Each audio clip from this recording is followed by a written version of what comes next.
แล้วสุดประจำชาติในเวที Miss Asia Pacific International ลาว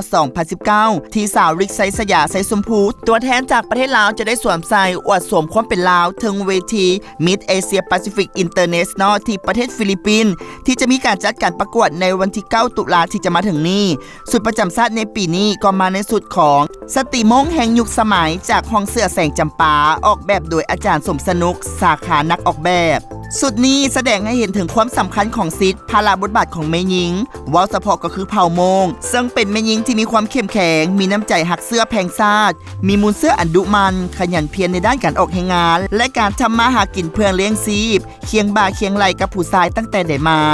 ฉะนั้นจึงได้แรงบันดาลใจในการสร้างสรรค์สุดสติมงแห่งยุคสมัยอันเป็นดังตัวแทนแม่หญิงลาวสมัยใหม่ทุกทั่วหน้าซึ่งแสดงออกผ่านทางวัฒนธรรมการนุ่งถือแบบส้นเผาที่มีเอกลักษณ์ของชาติซึ่งแฝงไปด้วยความงดงามปราณีตทางด้านศิลปะภูมิปัญญาและหัวคิดประดิษฐ์สร้างของคนลาวพร้อมเดียวกันนั้นก็อยากสะท้อนให้เห็นว่า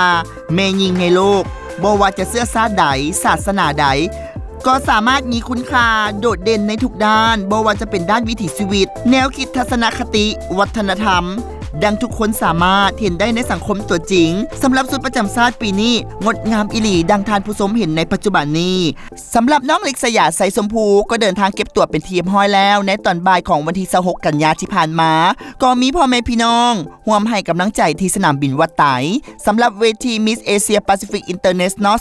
2019 ก็จะมีการประกวดอย่างเป็นทางการในวันที่ 9 ตุลาที่จะมาถึงนี้เริ่มเวลา 6 โมงเป็นต้นไปตามเวลาท้องถิ่นของประเทศฟิลิปปินส์และอย่าลืมกันแล้วกันส่งกำลังใจเสียน้องลิกสยาไซสมพูกันได้ตัวแทนจากประเทศลาวให้คว้ารางวัลกลับมาฝากพ่อแม่พี่น้องชาวลาวกับเวทีนี้ Miss Asia Pacific International 2019